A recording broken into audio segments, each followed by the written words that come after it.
We've been waiting what seems like forever for Nolan and Bailey to tie the knot, and you can be sure that our favorite show did it in style. But there's more that makes the Rookie Season 6 episode 2 exceptional than just the lavish Naley wedding. Additionally, it's a historic hour as the show commemorates an amazing 100 episodes. These days, any television program that makes it to season 100 is lucky. Far too frequently, excellent programs are snatched from our screens before they had a chance to leave their mark. In this episode, as the team gathers to celebrate John and Bailey's wedding, Selena finds a contradiction in her case that leads to further research. Tim and Lucy's relationship is tested in another place. Officer John Nolan's wedding didn't go off without incident. There was a lot leading up to it. His son Henry's flight got canceled because the airline went bankrupt, and he was left without a flight in time to catch the wedding. He called Bailey to tell her when she came up with a plan. She told him that he could hop onto the bullet train. He could catch a flight from another city and still make the wedding. Henry agreed to it because he wanted to support his dad. All that he asked was that they didn't tell his dad about the canceled flight. Bailey didn't mind. The less that Nolan had to worry about, the better, because he was a worrywart. The curse of the last shift didn't seem real to Nolan. He came close to death multiple times. Even though he now believes in curses, he continued to play around with the wedding one. He forgot about giving a deposition in front of the judge because he was so busy rescheduling the wedding. Oscar Hutchinson was suing Nolan. That Oscar, indeed. The one who attempted to set up a breakthrough. The one who has caused deaths. He was so injured that there were attempts on his life during his kidney donation, and he intended to sue Nolan for the injuries he sustained prior to that. Oscar also brought on Monica as his new attorney. The rapacious beast of the night had discovered a someone more frigid than herself. The goal of Oscar's new attorney was to prolong the litigation as much as possible. When Neds came in, Nolan was stuck with both her and Oscar. Henry failed to catch the train. The wedding planner was going through a crisis. She found out her girlfriend was cheating on her at the same that her assistant quit. This after she told the almost wedded couple that the new venue changes things. Such a lovely setting as Aaron's family garden was not possible for a modest family wedding. Their budget needed to be increased. Better flowers had to be procured. Better cuisine would also be nice, or everything there would be terrible in such a lovely setting. The DJ needed to be consulted as well. Nolan left his deposition in time to have a conversation with the DJ. The fact that the man was selling drugs, boasting about robbing stores, and in possession of an unlawful switchblade made it an issue. He had to be arrested by Nolan. Nolan didn't have his phone, so he couldn't call it in. Monica insisted on seeing his phone, claiming it would document her client's unfair treatment. That pile of trash won't do any good. Monica was arranging something with a much better client, so she asked to use an officer's phone.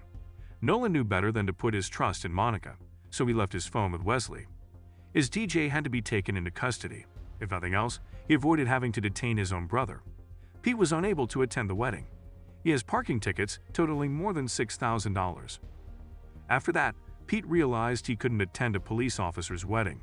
Instead, he gave skip tracer Randy the reins for his brother duties. Randy attempted to take Pete into custody. After learning that Pete was Nolan's brother, he decided not to follow through. He came to an understanding with Pete. Pete keeps out of it. Randy hosts a bachelor party for Nolan. Additionally, Randy learned how to kiss from Pete's girlfriend. Although it wasn't part of their initial agreement, he and Chastity click on their trip to Los Angeles. And it's a good thing Chastity showed up since she was quite helpful. Since the bakers were closed on the wedding day, they delivered their wedding cake one day early. When Bailey recruited them, they made no mention of that. In addition, Bailey consented to share a wedding cake with Nolan. This was not made of coconut. Nolan had a fatal coconut allergy. A coconut cake was dropped off by the baker. Bailey's bachelorette celebration turned into a baking party. They had one night to make a new cake. Officer Lucy Chen had her partner put through a lie detector exam, so she was unable to attend the baking party. Last week, Lucy and Tim got into a heated argument. It was their relationship's first true test. Lucy believed that they might work through their problems with a lie detector exam. She discovered that Tim genuinely cares about her. He was correct in that. He has been killing bugs in her flat covertly that she instructed him to release outside. The crucial question was her third one. She inquired as to his desire for her to work as an undercover investigator. Yes, he replied. This turned out to be untrue. Tim struggles with it since he is deeply affected by his ex-wife's days spent in hiding. Lucy had no ill will toward Tim. All she wanted was for him to come clean about the trauma. Finally, the wedding was planned. Because the minister was stranded in a different place, Sergeant Grey performed the wedding ecclesiastically instead of Randy. Henry arrived on schedule. In time, they discovered a wedding band. Everything came together to create a stunning ceremony.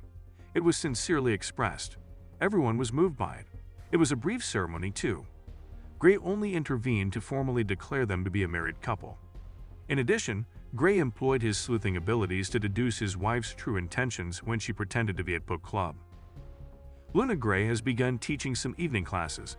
Her goal was to complete her social work degree. She shocked herself by finishing at the top of her class, but she kept it a secret from her husband because she didn't think she would make it through the semester. Her graduation was just around the corner. Her dream job would be in a hospital. She enjoys working there as a volunteer. After they became empty nesters, she had needed a little something for herself. Her spouse was also pleased with her.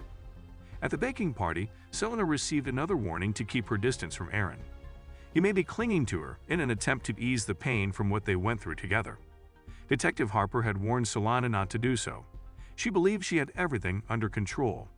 Then, at the reception, Aaron gave her a kiss. She expressed her lack of interest to him. All they were was buddies.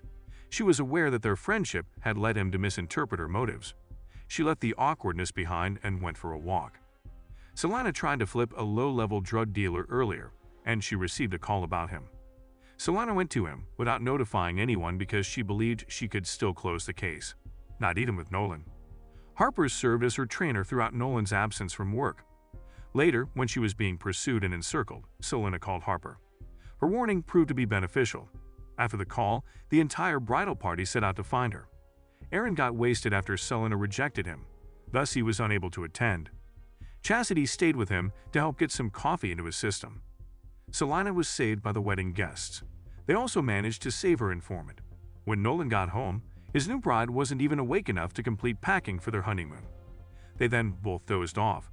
The primary cast of The Rookie is its main source of strength, and everyone gets some breathing room at Nolan and Bailey's wedding reception. Characters were able to reflect on how deeply their past traumas had affected them and how they are feeling now during this little period of time off the clock. Since the entire episode focused on Nolan and Bailey's wedding day, it seems appropriate to discuss their poignant vows. But even with their entertainment value and compatibility, Tim and Lucy have the most developed romance in the entire series. I've always thought that Tim and Lucy, as individuals and as a couple, were the central characters of The Rookie since the first few episodes. With every episode, this conviction has strengthened as the program has leaned toward an unlikely pairing.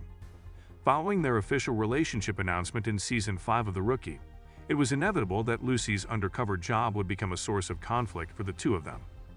The program did a great job confronting their challenge in the 100th episode and revealing the love confession that had been brewing for 6 years.